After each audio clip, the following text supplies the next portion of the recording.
नमस्कार, मेरा नाम देव है और आप देख रहे हैं कैथल पब्लिक टीवी। लगातार जो आप दिल्ली के अंदर देख रहे हैं जंतर मंतर पर हैं और साफ तौर पर बताना चाहेंगे कि लगातार जो पहलवान है, जो अंतर्राष्ट्रीय पहलवान है, वो लगातार जो बृजभूषण जो सांसद हैं बीजेपी के, उसके खिलाफ लगातार यौन शोषण का मामला है या फिर किसी प्रकार के मामले हैं, उसको लेकर बैठे हुए हैं और कार्रवाई की मांग कर रहे हैं। हालांकि सुप्रीम कोर्ट का फैसला है कि ऊपर से उनके ऊपर एफआईआर करवा दी है, लेकिन अगर आपको कोई कार्रवाई करानी है तो निचले अदालत में आए। आज अगर कैथल की बात करें तो कैथल के अंदर तमाम जो सामाजिक संगठन हैं और तमाम जो किसान संगठन हैं वो यहाँ पर पहुँचे हुए हैं और लगातार जो है यहाँ पर प्रदर्शन कर रहे हैं जंतर मंतर पर जो पहलवान बैठे हैं उनके समर्थन के अंदर। तो हमारे साथ श्वेता डुल जी भी हैं और साथ में शकुंतला जी भी हैं। उनसे बातचीत करेंगे कि क्या कुछ यहाँ पर कार्रवाई करने वाले हैं, क्या कुछ प्रदर्शन करने वाले हैं और इसके बाद क्या कुछ आगे की इनकी प्लानिंग है। नमस्कार मैडम। नमस्कार जी। जी, हम कैथल पहुँचे, क्या कुछ कहना चाहेंगे? जी, मैं कहना चाहती हूँ कि देखिए, एक एफआईआर तक दर्ज करवाने के लिए इतना समय निकल गया। जी। कौन से एक्ट के अंदर? पोक्सो एक्ट के अंदर यौन शोषण का अपराध था, कोई छोटा मोटा अपराध नहीं था। जी। जिन्होंने ये आरोप लगाया वो भी कोई छोटे मोटे लोग नहीं है और जिसके खिलाफ लगाया वो भी छोटा आदमी नहीं है। जी, जी। यदि कोई नॉर्मल इंसान होता तो उसके खिलाफ अब तक कार्रवाई शुरू हो गई होती। 13 दिन हो गए एफआईआर करवाए हुए, उस आदमी से अब तक दिल्ली पुलिस ने संपर्क तक नहीं किया। लेकिन प्रताड़ित किसको किया जा रहा है? जो उसके खिलाफ ये आरोप लगाए बैठे हैं। आप ये देखिए, विक्टिम को आप प्रताड़ित कर रहे हैं और जो कल्प्रिट है उससे आपने संपर्क तक नहीं किया है।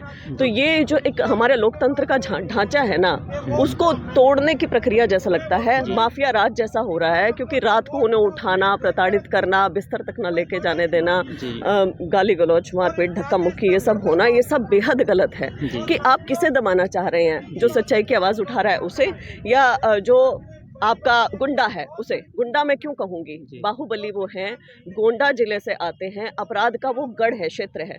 जो व्यक्ति लाइव इंटरव्यू में ये कबूल करता है कि उसने हत्या की है, अटेम्प्ट टू मर्डर के उसके ऊपर चार्जेस हैं, 38 गंभीर आरोप हैं और 25 लड़कियों ने यौन शोषण के आरोप लगाए हैं। ऐसे व्यक्ति से आप संपर्क तक नहीं कर रहे हैं, एफआईआर होने के बावजूद भी, सुप्रीम कोर्ट के हस्तक्षेप करने के बावजूद भी आप उन्हें प्रताड़ित कर रहे हैं। यदि ऐसा होगा तो समाज में जो है ना, जो अच्छे लोग होंगे, जो ऐसा समझते हैं कि भाई लोकतंत्र को बचाना चाहिए, वो आगे आएंगे। तो इसी की एक कड़ी में यहाँ कैथल में ऐसा एक संगठन इकट्ठे हुए हैं, ऐसे लोग इकट्ठे हैं विभिन्न संगठनों से जो उनकी आवाज़ उठा रहे हैं। जी मैम, बात आती है कि सुप्रीम कोर्ट में एफआईआर के लिए गए, एफआईआर हो गई है। अब सुप्रीम कोर्ट कह रही है कि अगर आपको कोई कार्रवाई करवानी है तो निचली अदालत में जाएं, दिल्ली के अंदर जाएं, किसी भी तरीके से। देखिए, सुप्रीम कोर्ट के सामने मामला क्या था हमें ये देखना चाहिए, क्योंकि कई सारे लोगों को पता नहीं होता एग्जैक्ट मामला क्या था। सुप्रीम कोर्ट के सामने एक याचिका दायर थी कि बृजभूषण शरण के खिलाफ एफआईआर दर्ज की जाए, उसके आगे और कुछ नहीं था। यदि तो पिटीशन में और भी होता कि आप हमारी सुनवाई करें, आप यौन शोषण के ऊपर इस मुकदमे को आगे चलाएं, तो वो सुप्रीम कोर्ट उसका संज्ञान लेता। लेकिन सुप्रीम कोर्ट के सामने आप जो पूछोगे ना, अदालत में जो जाओगे, वो उन्होंने कर दिया। तो उन्होंने निचली अदालत में भेज दिया, निचली अदालत में भी मुकदमा दायर हो जाएगा, कोई बात नहीं है। लेकिन यहाँ पर जो सरकार की भूमिका है वो देखिए ना, कि सरकार एफआईआर होने के बावजूद भी क्यों नहीं करी है? सरकार की प्राथमिकता क्या है? कर्नाटक में चुनाव, मणिपुर चल रहा है, यदि आपको पता हो, मणिपुर में शूट एट साइट के ऑर्डर्स दे दिए गए हैं हमारे नागरिकों के खिलाफ। ये क्या मतलब, कैसे आप कर रहे हो? आप तो ब्रिटिश राज से भी बदतर हो गए, आप अपने ही नागरिकों के खिलाफ शूट एट साइट तक के ऑर्डर्स दे रहे हो।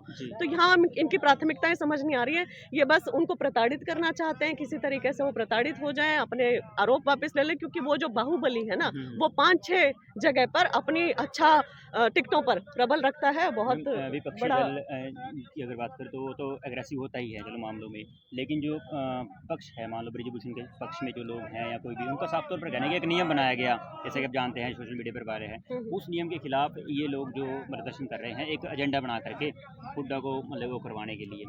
देखो, ऐसा है कि यदि ऐसे आरोप लगते हैं ना, आरोप प्रत्यारोप, अपने बचाव के लिए कोई कुछ भी कर सकता है। हम लोग जहां दूर से देख रहे हैं, हम ये देख रहे हैं कि बेटियां प्रताड़ित हो रही हैं, आरोप लगाया है, कुछ आरोप की जांच होनी चाहिए, बस। इसके आगे तो उनके पक्ष के कुछ लोग हैं वो बोलेंगे, उसके पक्ष के लोग हैं कुछ बोलेंगे।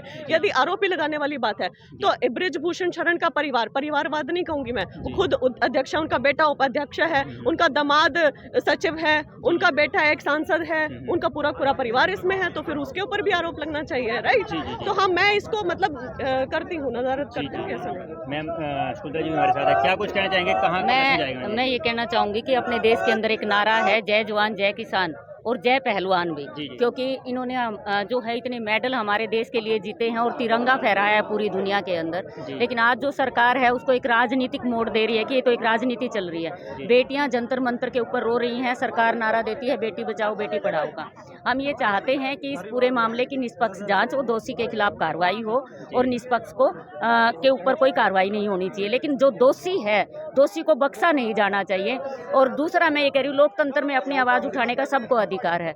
जिस तरीके से रात के अंधेरे में उन बेटियों के ऊपर हमले किए जा रहे हैं, उनको वहाँ जो है बिस्तर तक नहीं लगाने दिए जा रहे, खाना तक नहीं ले जाने जा रहे हैं, और कोई उनके समर्थन में जाता है उनको अरेस्ट किया जा रहा है, तो इससे ये पता चलता है कि सरकार बौखलाई हुई है और जो उन्होंने कुकर्म कर रखे हैं उनको दबाने की कोशिश। चाहे हरियाणा की बात कर लें हम, खेल मंत्री है संदीप, और चाहे अभी महिला पहलवानों के बारे में ब्रिजभूषण की बात कर लें, ऐसा लगता है सरकार ऐसे लोगों को बचाने की कोशिश करती है। सरकार का साफ तौर पर कहना है, या जो सांसद सामने आए उनका कहना है कि मैंने एक नियम बनाया है, मान लो उसके खिलाफ जो है ये यौन शोषण का मामला दर्ज कराया ताकि वो वापस लिया जाए। मैं ये कहना चाह रही हूँ, इसमें ये कब तक चलेगा? अगर एक आम इंसान के ऊपर कोई शिकायत मिलती है, किसी आम इंसान के ऊपर, पोक्सो एक्ट कितना गंभीर मामला है, उसके खिलाफ अगर मुकदमे दर्ज होते हैं तो उस बंदे को अगले ही दिन जेल के अंदर डाल दिया जाता है। कब तक चलेगा? ये कितना लंबा चलेगा? संदीप वाला मामला जो है, खेल मंत्री वाला, आज तक उसके खिलाफ कोई कार्रवाई नहीं की गई है। ऐसे ये मामला, ये सोचते हैं लंबा टाइम हो जाएगा और ये दब जाएंगे मामले।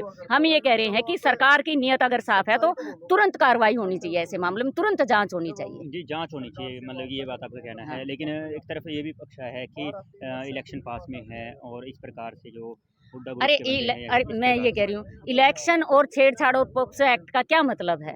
ये नीचपना है अगर इस तरीके से ये देखते हैं। पुराना है, जब साथ में तब पूरा, मैं वही कह रही हूँ, पूरा बिल्कुल पॉलिसी लेके आए तब ये एक्शन करवा रहे हैं। मैं ये कह रही हूँ, पुराना है या नया है, जांच होनी चाहिए उस मामले की। इलेक्शन या राजनीति से जोड़ के अगर सरकार इसको लेके चलेगी, वो देश की बेटियां हैं, वही बेटियां हैं जो मेडल लेके आई थी। और आज सरकार, मैं ये कह रही हूँ कि प्रधानमंत्री जी उनकी सुनते ले, बात तो करे एक बार उनसे।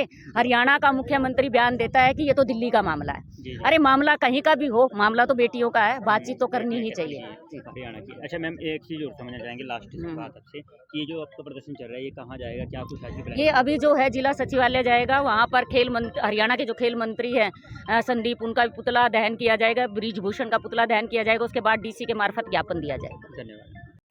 जी मनीष जी, आज क्या कुछ प्रदर्शन था, कैसे पहुँचे हैं आप लोग, क्या कहेंगे? आज देखिए, जो हमारी दिल्ली में बेटियां बैठी है उनके साथ अन्याय हो रहा है। बहन बेटी हरियाणा, पंजाब, यूपी, राजस्थान, भारत में बोला जाता है कि बहन बेटी सबकी समान होती है, और वो गुंडा माफिया क्या करता है, हमारी बहन बेटियों के साथ, हजारों बेटियों के साथ उन्होंने यौन शासन का उन पे आरोप है, और तो सरकार उसको बचा रही है, बचाने का प्रयास कर रही है, मगर हम नहीं डटेंगे। पीछे भी हमने 13 महीने रह के दिल्ली में आंदोलन जीता था, और ये आंदोलन भी जीतेंगे।